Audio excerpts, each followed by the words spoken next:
Já disse antes que a ciência progride propondo modelos e teorias e testando-os por meio de experiências. Na verdade, existe um ponto de vista segundo o qual a única maneira de a ciência progredir é demonstrando que as teorias estão erradas. O argumento é o seguinte: é impossível provar que uma teoria está certa. Não importa quantas experiências a comprovem, mas basta que uma única experiência discorde da teoria para que digamos que a teoria está errada. Bem, mas ela própria é uma teoria errada do conhecimento, pois há teorias da ciência de tal forma comprovadas pela experiência que acabam promovidas ao status de fato. Um exemplo é a teoria especial da relatividade. Ainda é chamada uma teoria por razões históricas, mas ela consiste, na realidade, em um simples fato de engenharia usado rotineiramente no projeto de máquinas gigantescas, como os aceleradores de partículas nucleares, que sempre funcionam à perfeição. Outro exemplo desse tipo de coisa é a teoria da evolução. Elas são chamadas de teorias, mas são, na verdade, alguns dos fatos mais comprovados de todo o conhecimento humano. Nossa tarefa de hoje é analisar esses fatos, teorias e modelos subjacentes à nossa compreensão das partes integrantes básicas da matéria.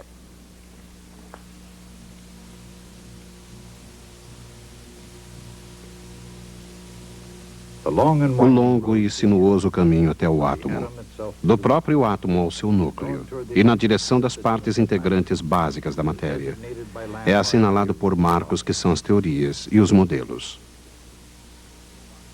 Este modelo mostrou átomos riscando o espaço, ricocheteando nas paredes e criando pressão no processo.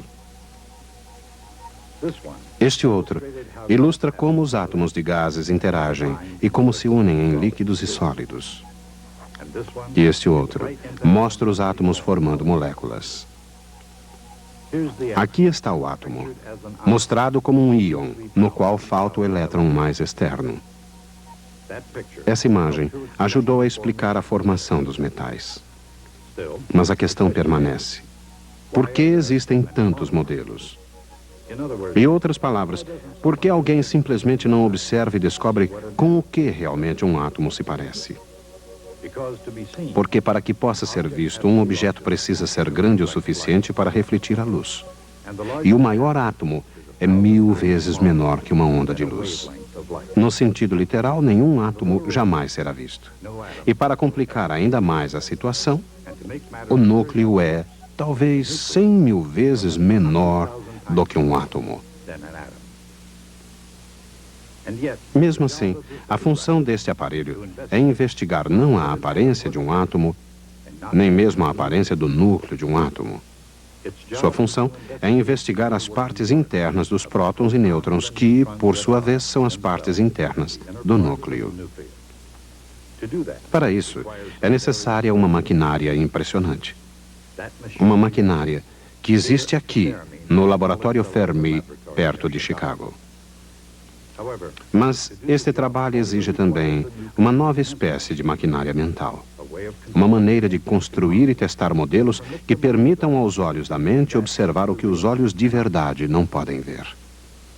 Essa maquinária, chamada a mecânica quântica, começou com um modelo do átomo de hidrogênio, proposto por Niels Bohr.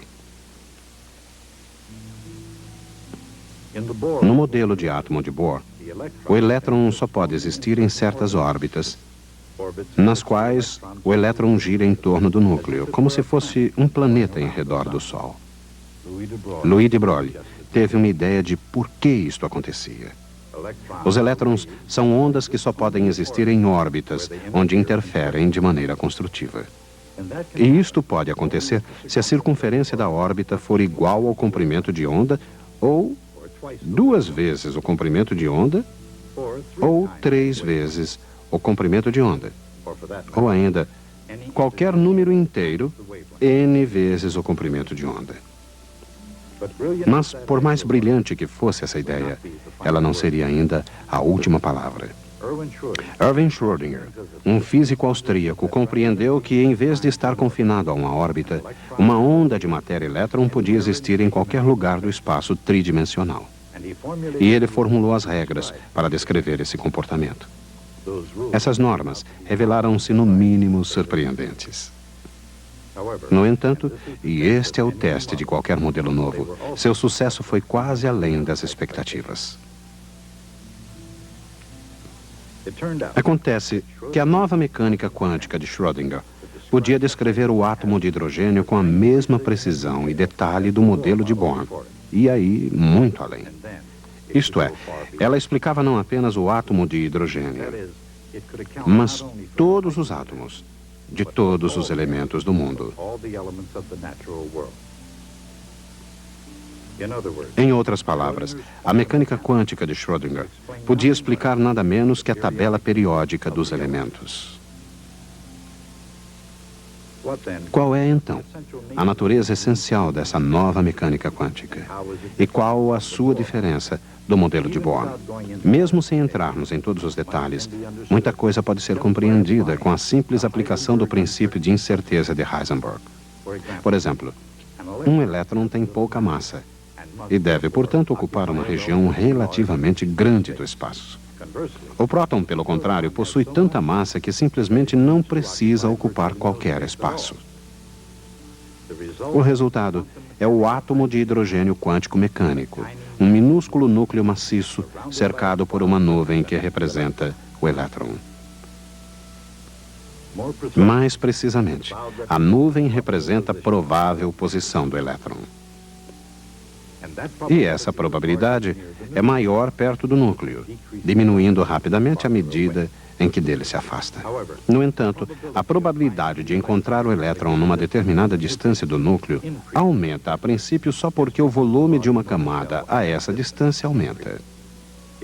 Ela atinge um valor máximo à medida em que a camada se expande, diminuindo novamente à medida em que a nuvem do elétron quase desaparece em grandes distâncias. Surpreendentemente, o raio do máximo de probabilidades é exatamente igual ao raio da primeira órbita do modelo do átomo de hidrogênio de Niels Bohr. E, igualmente notável, sua energia é exatamente igual ao do estado de menor energia do átomo de Bohr. Esta é, portanto, a imagem, na mente do físico moderno, do estado de menor energia do átomo mais simples. O elétron ocupa uma nuvem em vez de uma órbita, mas o seu raio mais provável e também sua energia são exatamente iguais aos valores fornecidos pelo modelo de Bohr, surgido muito antes. Mas em qualquer parte do universo onde se encontre, o átomo de hidrogênio nem sempre é encontrado em seu estado de menor energia. Assim como o modelo de Bohr, o átomo quântico tem uma energia diferente para cada valor inteiro do número n. Essa energia resulta da forma da nuvem do elétron. Para n igual 1, o chamado estado básico, a forma é uma nuvem simétrica, idêntica em todas as direções.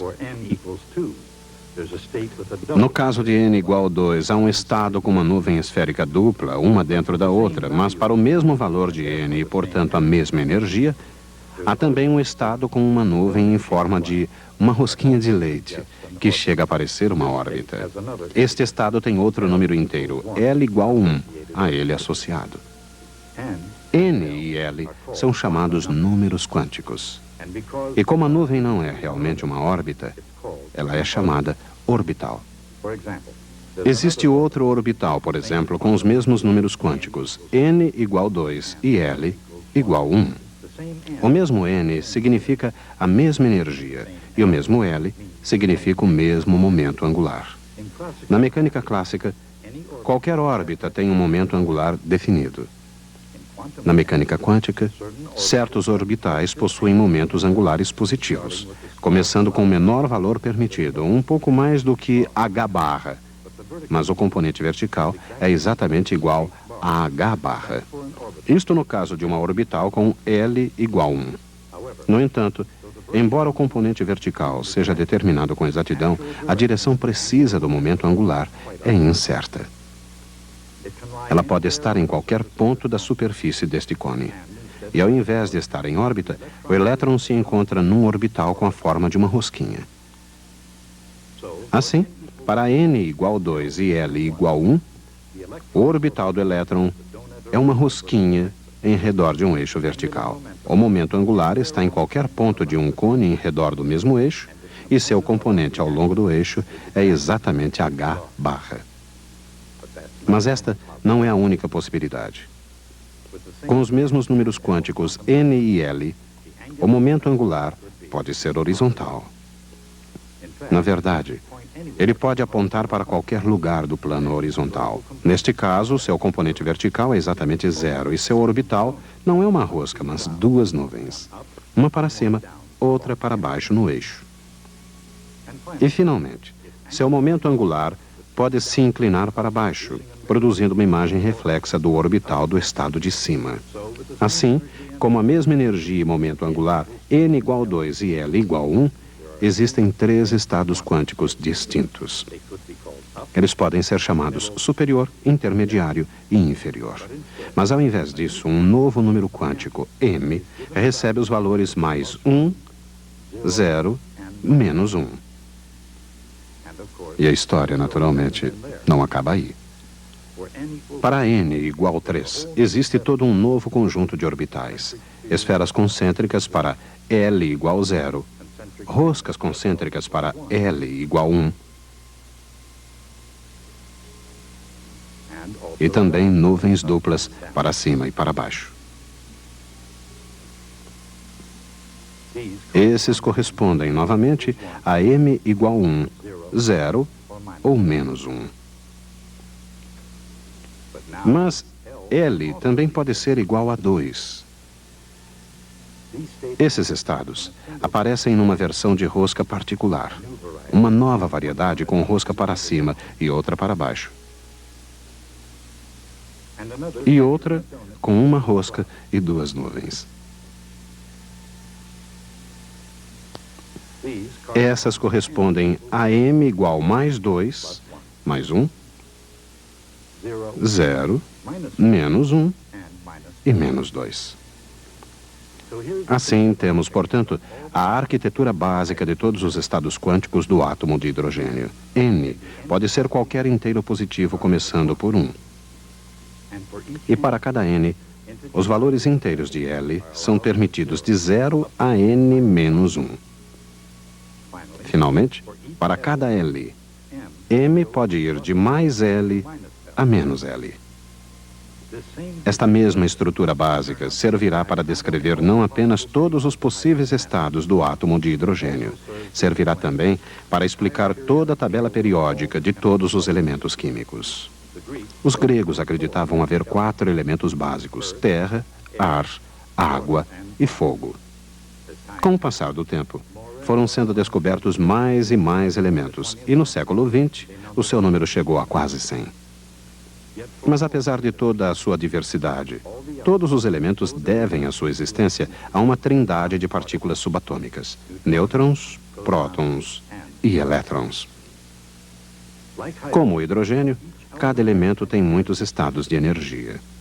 Mas no que se refere às propriedades químicas, o mais importante é o menor estado de energia, o estado fundamental. E os estados fundamentais de todos os elementos seguem o padrão dos estados excitados no átomo de hidrogênio.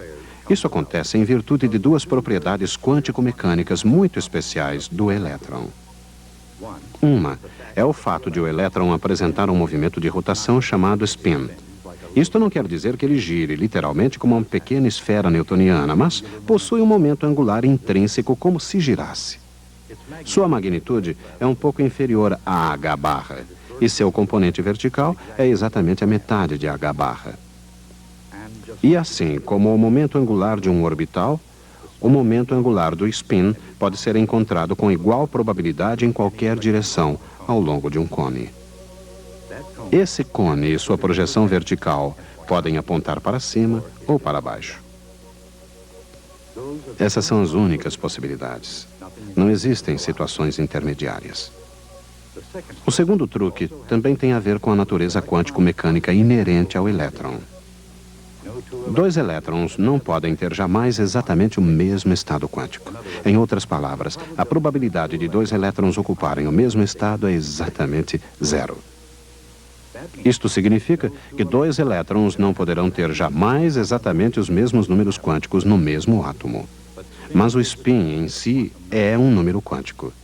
Assim, se um elétron tem spin para baixo e outro para cima, eles podem compartilhar o mesmo estado orbital.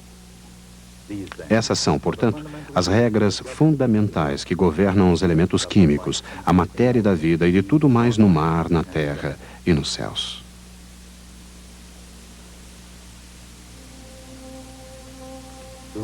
Estas são as regras. Cada átomo pode ser visto como um íon.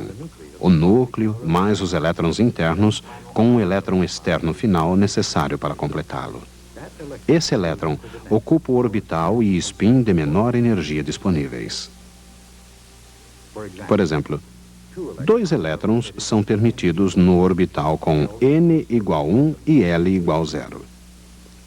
O primeiro completa um átomo de hidrogênio. E o segundo, com spin oposto, completa o átomo do hélio. Isto completa um nível de energia, tornando o hélio quimicamente inerte. A cada camada de orbitais com N igual 2 tem lugar para 8 elétrons. O primeiro, com L igual 0, forma um átomo de lítio. O seguinte, com spin oposto, forma o berílio. Agora é preciso achar lugar na tabela periódica para os átomos com momento angular orbital de número quântico L igual 1. O primeiro é o boro, seguido pelo carbono. Esses estados possuem energias ligeiramente diferentes, até para o mesmo N. Quando cada elemento é formado, ele escolhe o estado de menor energia disponível. Seguindo essa regra, a camada se enche de nitrogênio, oxigênio, flúor e, finalmente, o gás nobre, quimicamente inerte, chamado neônio. De acordo com as leis básicas da arquitetura atômica, a camada N igual 3 terá espaço para 18 elementos, a começar pelo sódio, depois o magnésio, o alumínio, o silício, o fósforo, o enxofre, o cloro e o gás nobre, argônio. Mas acontece então uma coisa engraçada. Em virtude das forças entre os elétrons, os próximos orbitais de menor energia não são aqueles com L igual 2. Em vez disso, uma parte de N igual 4 se enche primeiro, produzindo o potássio e o cálcio. Cada elemento, apresentado desta maneira, possui propriedades químicas semelhantes àquelas acima e abaixo na tabela periódica. Não importa o quanto o sistema possa parecer complexo, o fato surpreendente é que todas as complexidades do mundo químico natural foram reduzidas a 3 tijolos fundamentais de construção: os prótons e nêutrons do núcleo atômico, e os elétrons ligados ao núcleo pela força elétrica e pelas regras da mecânica quântica do jogo. Há 3.000 anos atrás, havia 4 elementos: terra, ar, fogo e água. Depois passaram a existir 3: prótons, nêutrons e elétrons. 3 pequenas palavras para explicar a natureza do universo. Mas não eram o suficiente. Não que os físicos pudessem descobrir ou tivessem descoberto algumas coisas erradas com os prótons, os nêutrons e os elétrons. Nem com os átomos como um todo, mas o que aconteceu foi que uma nova geração começou a descobrir fenômenos que simplesmente os prótons, nêutrons e elétrons não podiam explicar. Quanto mais os cientistas analisaram o problema, mais claro ele foi se tornando. O número de partículas elementares não era 3, mas muito mais. Muito, muito mais. Elas podiam ser produzidas, medidas e estudadas nos grandes aceleradores que, como este, tornaram-se os instrumentos e os monumentos da física moderna. E à medida em que o número de partículas elementares conhecida foi aumentando, aparentemente sem limite, aumentava também a necessidade de organizar o que se sabia sobre elas, estabelecer comparações entre as suas propriedades. Em outras palavras, o que era necessário era nada menos do que uma nova espécie de tabela periódica. Mas esta seria uma tabela periódica não de átomos, mas das partes integrantes dos átomos.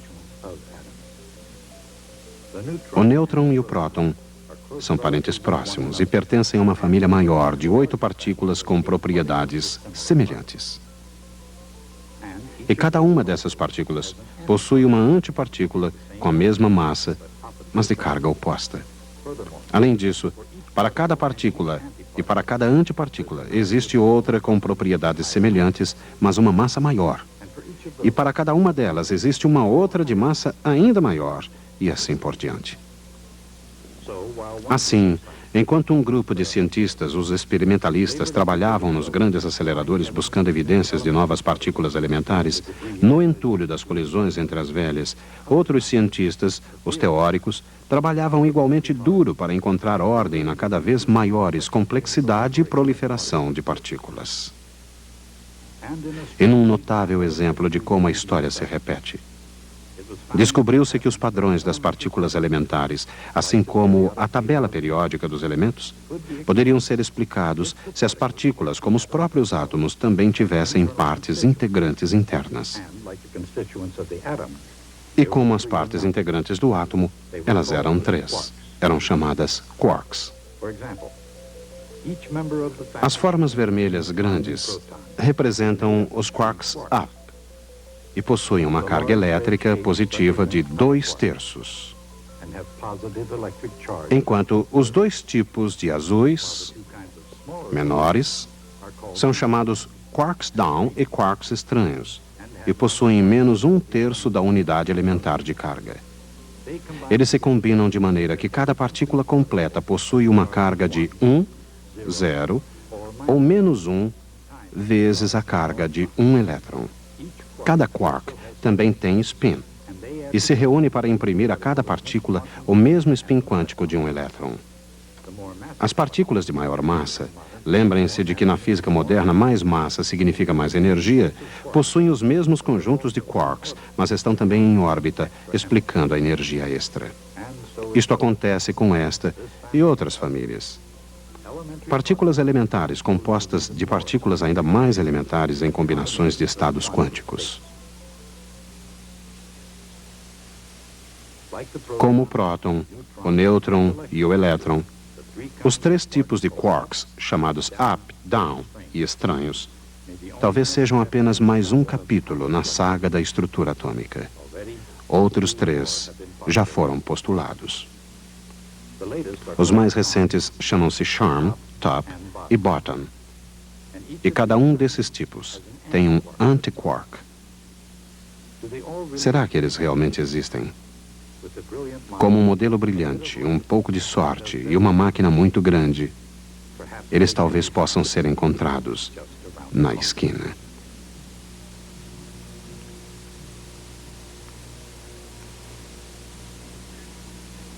No século XVI, quando quase ninguém ainda tinha ouvido falar em Copérnico e menos gente ainda acreditava no que ele dizia, pelo menos uma pessoa acreditou nele. Um monge italiano chamado Giordano Bruno. Bruno não só acreditou na ideia de Copérnico, mas levou-a ao seu limite lógico, acreditando que poderia haver vida em outros planetas. Tenho aqui uma foto da Piazza Campo di Fiori, em Roma. E esta estátua no meio da piazza, no centro de Roma, é uma estátua de Giordano Bruno. Infelizmente, ele conquistou essa honra a duras penas, pois a estátua foi erguida exatamente no local onde ele foi queimado por suas crenças, isto no ano de 1600. O novo conhecimento, isto é, um conhecimento contrário a uma maneira confortável de pensar, pode representar uma ameaça às pessoas e muitas vezes elas reagem violentamente a essas ideias. Neste século tivemos uma revolução quase tão grande quanto a iniciada por Copérnico. Não acreditamos mais que o universo irá chegar ao seu destino em acordo com leis mecânicas precisas, determinísticas. Essa ideia foi a base de todo o pensamento ocidental desde Isaac Newton. Mas, de acordo com a mecânica quântica, ela não é verdadeira. Naturalmente, a maioria das pessoas não está ainda a par dessa descoberta. Da mesma maneira como no século XVI, a maioria das pessoas jamais tinha ouvido falar em Copérnico. Mas agora vocês já sabem desse segredo. Entre a época de Copérnico e a época de Bruno, passaram-se 60 anos. Quanto tempo já se passou desde a invenção da mecânica quântica? Bem, ela aconteceu na década de 20. É só fazer as contas. O que acaba de lhe ser confiado é um conhecimento genuinamente perigoso.